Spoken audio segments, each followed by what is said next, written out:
Hey, what's up everybody? This is Ed over at Team Aquascape, and I am standing in front of our office called Aqualand. This is in St. Charles, Illinois, and spring has finally arrived. And you know what that means? That means algae. If you're a pond person, springtime always means algae. But I want to talk to you a little bit about that because it's not a bad thing. So why don't we take a closer look at what some of this stuff actually looks like in the real world.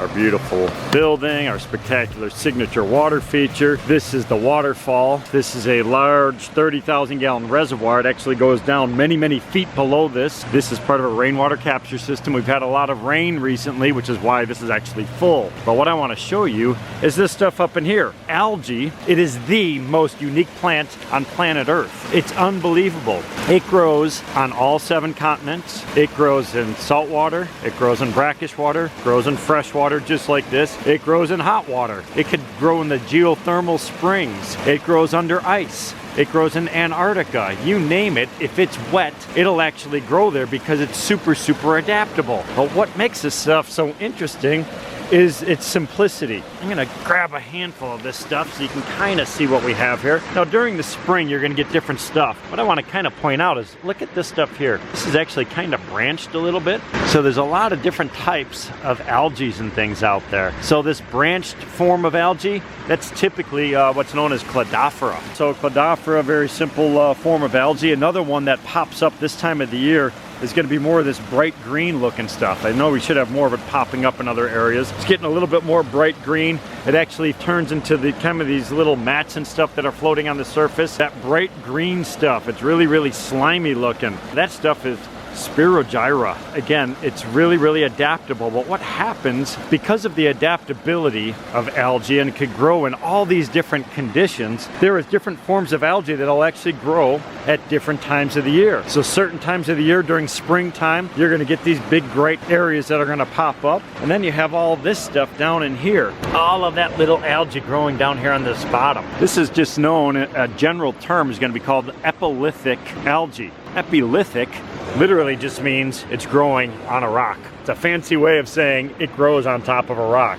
But along with that, along with growing on top of a rock, is actually all types of microorganisms. So algae is a primary producer. That means it's going to capture sunlight. During that process, by capturing sunlight through the process of photosynthesis, it creates carbohydrates. It creates plant mass. This is actually the basis of the food chain for literally everything on planet Earth to feed off of. So all these little microorganisms, all this stuff is actually producing oxygen. It's sucking up excess nutrients, ammonia, phosphorus that's in the water, which is actually what's giving us our clear water. If you look inside of our pond, it's actually very clear water. And it's actually kind of mucky down there in the bottom. But you can see some of the fish here. This is about 4 or 5 feet in this section. That main section of the pond way over there, it's 10 feet deep. I'm going to go up above. I'll go stand up in that section there so you could get an idea of what that looks like from above. But that clear water is coming from the filtration we have, large wetland filters and things, but it's also coming because of some of this algal growth. So this stuff over here, this is what we call an algal turf scrubber. What that's going to do is all of this algae that's growing in here is actually sucking up excess nutrients in the pond. That is important during the springtime. The reason it's important is because during springtime, the biological filter is not quite functioning at 100% at this point. It needs a little bit warmer temperature. So that means the fish, they're still respiring, they're still feeding, they're still breathing, they're still creating ammonia and different nutrients in the water. That has to go somewhere. If it doesn't go anywhere, it builds up in the water and becomes toxic. So right now, this is what's growing. And actually, I think it actually looks kind of beautiful. I mean, that's that branched algae. That's known as Cladophora. It likes that flowing water, and also all the nutrients, all the food is coming right past exactly where they're growing. It's absorbing the ammonia, the nitrogen, the phosphates directly out of the water. I mean, I think it looks spectacular. Some people kind of get freaked out about it. It's actually very important, but some of these little floating mats and stuff like that, that gets a little unsightly. That needs to be cleaned out. But for the most part, one unbelievable plant. So right now, the maintenance guys, I was just over there by our waterfall. Maintenance guys are over here blowing and cleaning everything, so they just blew a bunch of junk all over the surface of my pond. Anyway, you can see that water clarity. Look at all the fish swimming around down there. That water is 10 feet deep at the base of that rock. So this pond has been cleaned a couple weeks ago now. This is right out front of our front door. There's the front door. Got this beautiful little waterfall here. This actually is part of a little rainwater capture system as well. This pond was completely power washed. You can see the fish kind of laying down here on the bottom. The water's still really cold, but it was power washed. What I want to point out is we cleaned the rocks off. We get the bulk of the material off, but we don't want it to be sterile. So you could see some green growth and stuff on top of here.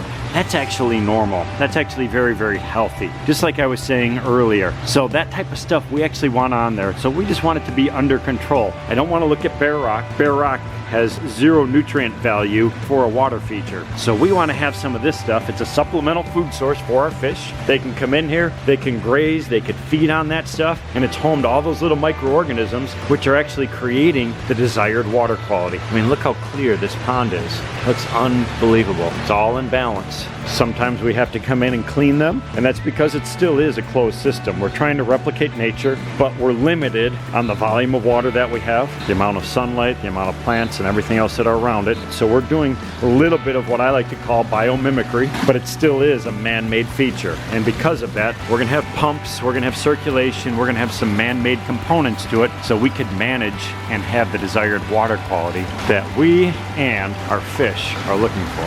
I just talked to Roy. He's actually on a project not that far from here, and we can go actually see firsthand what an actual clean out looks like when we go in and do some maintenance on these water features.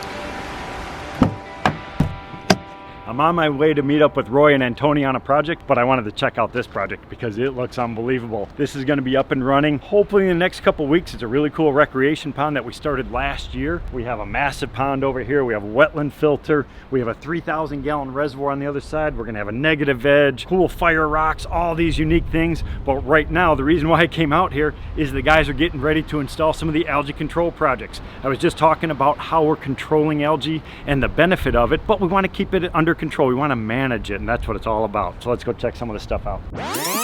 So these are our standard products that we use pretty much on every project. So first and foremost, what we have is our automatic dosing system. This is like an IV drip system for a pond. What this is going to do, it's going to put in micronutrients, it's going to put in bacterias, enzymes, and everything to control algae. And what I mean by that is it's going to outcompete the algae for the nitrogen and phosphorus that are in the pond. That's the main root issue. That's where the algae grows from. I'm a fan of it. I want to control it. This is the number one thing that I go to. If I start having any issues, SAB is a go-to. I have used this for many, many years. It's a good spot treatment. It could also be broadcast over the entire pond because this has a phosphate binder inside of it. And then the final thing, the ion gen. What I love about this is I can control it. What I mean by that is you could have it all hooked up. You could have it set at 0, which you're not putting any copper ions into the water, or you could slowly start to increase it as you see a need. So once you start to see a little bit of that green fuzzy stuff starting to pop up, you turn this on. You could just raise the level a little bit.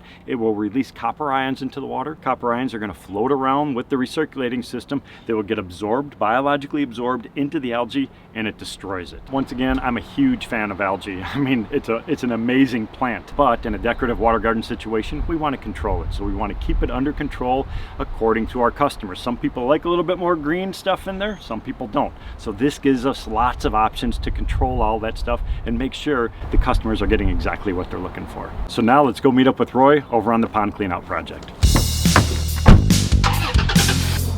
All right, just arrived over here on the clean out job site. Clean out truck all set up. They got all their stuff right here in back, and it looks like they've already started pulling out stuff to start draining the water out. So let's go see if we can find them.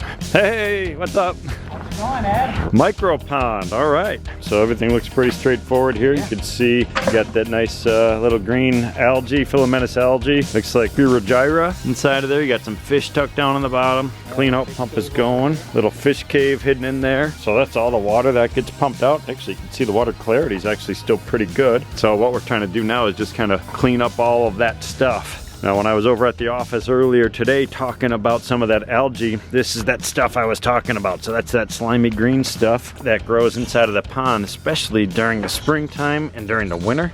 So this is actually important stuff. It might look kind of nasty, but yeah, that is the stuff that's actually filtering the pond right now and making sure that everything is functioning properly. We don't want to remove it all. We want to clean it out. We want to power wash that stuff and get a good start back to the season. All right, so you can see all that leaf debris and junk down in there in the bottom. So all that stuff is just going to continue to break down, and that releases nutrients, which are actually going to cause more algae. I don't mind a little bit of algae. We want to try to keep it under control. Some of it is normal. This slimy green stuff here, we're going to try to pull that stuff out to get a nice little fresh start to it. So we're starting out by rinsing all that stuff off, getting the big stuff out of there, then come in with the power washer and blast the rest of that material off. It doesn't have to be 100% spotless because it is an important part of the ecosystem. Power washing action right there, blasting that stuff off. Kind of a messy job. That's why they're wearing waders and boots and everything, because that stuff shoots all over you. But basically, this process of cleaning this out, some people are for it, some people are against it. I'm actually for it, and because it kind of freshens things up a little bit. This is a man-made pond, but the process is kind of simple. So this is very similar to what happens in nature. And what I mean by that is our systems are not necessarily like a pond. They're more like a river system, more like a stream. And that's because we have a skimmer, we have a biofalls, and we have a constant flow going through the ecosystem, which is more stream-like than it is like a pond. Streams and rivers during springtime get blown out. And what I mean by blown out, they get a ton of rainwater, they get snow melt. All of that stuff comes in and it scours and it removes all that excess material that's accumulated through the slower months when that material could accumulate during the summer. So this is that cleansing action. It's cleaning out all that stuff, which is actually a normal biological process. You can also see how clean that gravel is underneath it. We're not really removing sediments and everything. We're just taking that algae off. You can see it kind of comes off in big sheets, big giant pieces. So this is the perfect place to discharge all of that extra water that we didn't use for the fish. What I mean by perfect is not just because this is kind of a low area. This is nutrient-rich water. This is going to have dissolved nutrients. It's going to have nitrogen, phosphorus, and things like that, which are actually very important for all of this new plant growth that's going to be popping out during springtime. So that's a wrap for the day. Hopefully you enjoyed a little bit of this biology lesson, learning about algae, learning about all that microbiome stuff that lives down inside of the bottom of a pond. Really cool, fascinating information. If you enjoy it, please like, comment, subscribe. Let us know your thoughts. We'll see you soon.